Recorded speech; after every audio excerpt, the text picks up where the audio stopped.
One day, while I was at work, I got an unexpected email. When I quickly reached out to Greg, he calmly told me, "Sorry, I've fallen for someone else and want to start a new life with her." He also told me that he planned to take the luxury car we had bought using a loan in my name. Even though I tried to convince him not to, he ended the call abruptly and stopped answering. In the end, Greg left with his new girlfriend, leaving me with a huge debt. As a mother to our 10-year-old son, Ryan, I never imagined something like this happening. I felt lost and unsure of what to do. I'm 35 years old, and my husband, Greg, is the same age. We had a family of 3, including our smart son Ryan. Ryan was very bright from a young age, always reading and asking me about difficult topics. Greg, on the other hand, couldn't hold down a steady job. Even though I worked full-time and worried about our future, Greg had been stable for the past 3 years. Greg had been talking a lot about making memories as a family, so we decided to buy a $35,000 camper van. Since Greg couldn't pass the loan review, I ended up taking the loan for it. On the day the camper van was delivered, I got an email from Greg saying he would take the van and I would pay the loan. Confused, I called him right away. He then told me, "I've fallen in love with another woman. I thought it was just a fling, but it got serious. I want to start over with her. Goodbye."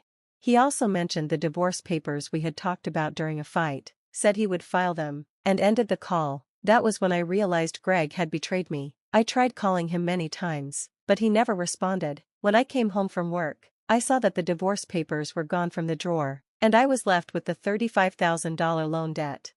Despite trying to contact Greg through emails and calls, I got no reply. Ryan noticed something was wrong and asked me, "Mom, you haven't been eating much. Are you okay?" I tried to hide it, but Ryan then said, "When people lie, they look up to the right. Dad hasn't been home for 3 days. Did something happen between you two?"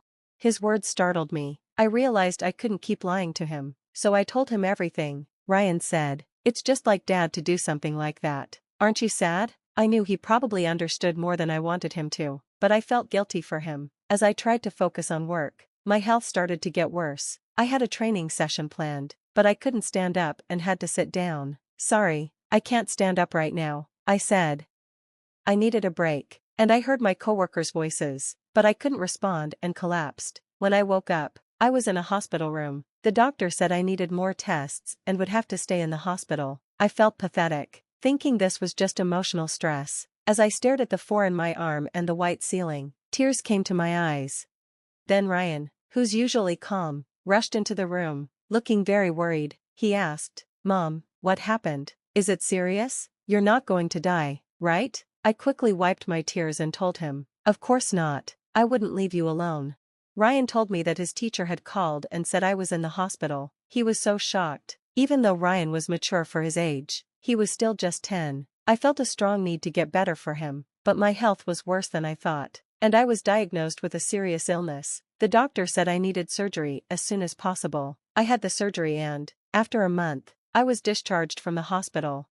When I got home, I found a letter demanding payment for the car loan. I panicked and checked my account. It had only $33.90 left, down from $20,000. I realized Greg had taken all the money. I wanted to ask him to return it, but I couldn't contact him. Without the camper van, I couldn't sell it to get money. Everything seemed to be going wrong.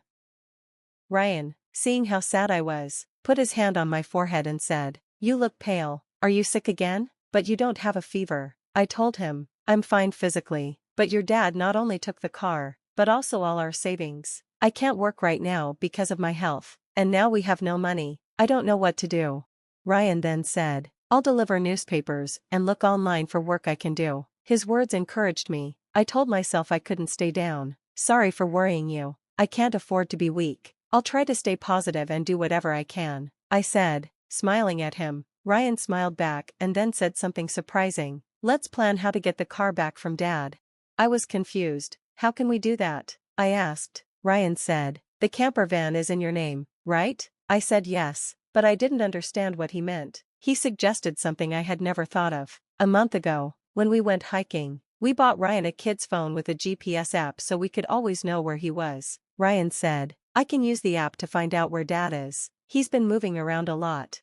I was impressed, but I wondered, what if we find him and he just avoids us again? Ryan smiled and said, "Don't worry, I've already taken precautions." I was amazed. Ryan had already figured out where Greg was and even found out about his mistress. I couldn't believe how smart Ryan was. He had even caught on to everything Greg had done. "Alright, let's teach Dad a lesson," I said. "We'll start the plan right away." With Ryan by my side, I felt ready to face whatever came next. Together, we were unstoppable. 3 days later, my phone rang. "It's me, please, I need your help," Greg said. "Who is this?" I asked, confused. "Don't play dumb, it's your husband. I'm being questioned by the police about you. They might ask me to go to the station. Help me out." I told him to wait and then went with Ryan to where Greg was. To my surprise, it was a park near our house. Greg was being questioned by the police in front of his car. Feeling embarrassed, I sighed and told the police we needed to talk and asked them to leave for a bit. Greg seemed uncomfortable with people watching, so he told Ryan and me to get in the car. Inside, his mistress was sitting there, staring at us, but that didn't matter now. I asked Greg, "Why did the police show up?" He didn't get it. I said, "I reported the camper van as stolen." Greg tried to say that it wasn't a crime between married people, but I told him, "We filed for divorce, so we're strangers now. You're driving my car without permission. That's a crime." Ryan figured it all out. Greg still denied it. "I didn't steal it. I just borrowed it." I told him, "I want my car back." He reluctantly handed me the keys. After getting the keys, Ryan asked Greg, "Why did you abandon us for this woman?" Greg was caught off guard and scratched his head awkwardly. His mistress smirked and said, "It's because I'm more attractive than your mother. He fell for me and left you all." Ryan immediately snapped, "Quiet, Dad, you answer." The mistress was silenced by Ryan's firm tone. Greg didn't know how to respond. Ryan then threatened, "If you can't explain, I'll call the police back to arrest you." Greg gave in and said, "Okay, I'll talk." He explained that Mandy, the mistress, joined his company 3 months ago. They started dating at the welcome party, and when she got pregnant, Greg decided to start a new life with her, leaving us behind. I asked, "Why take the camper van?" Greg said, "I quit my job and thought about selling the car, but I saw you were using it a lot, so we decided to take a trip instead." I told him, "Remember when Ryan got lost? We bought him a cell phone with a GPS app, and we put it on your phone too, so I knew where you were all along." Ryan had pretended to get lost during our hike just to get a phone. I was amazed at how smart Ryan was. He said, "I suspected something was off with Dad, so I made this plan to watch him." Greg was speechless. Ryan then said, "I will never become like you, someone who betrays those who matter." Seeing how strong Ryan was, even though he was only 10, made me feel proud. I couldn't lose now, especially in fixing things for us. I then told Greg, "Give me back the $20,000 you took from my account. It was joint property." Greg refused to return the money, claiming it was what he had saved after we separated. Since he always quit jobs halfway, I was shocked to learn that Greg and his mistress, Mandy, had squandered the $20,000. At that moment, I felt relieved about the divorce. I warned Greg, "Stealing my money and using my car is a serious crime." I added, "I haven't withdrawn my complaint. I'll include the theft of my money in the report." Ryan, who was with me, said, "Should I call the police now? I can do it with just one click on my phone." Mandy, who had been watching, got scared when her parents appeared, red with anger. They were furious and ready to explode. Mandy stepped back, startled. Earlier, when I was in the hospital, Ryan had visited Greg's office and tearfully told them about how Greg had left with a woman, which made the office people suspicious. They connected the dots and gave me Mandy's parents' address. Mandy and Greg had been acting overly friendly at work, and there were photos showing them together as a couple at a welcome party.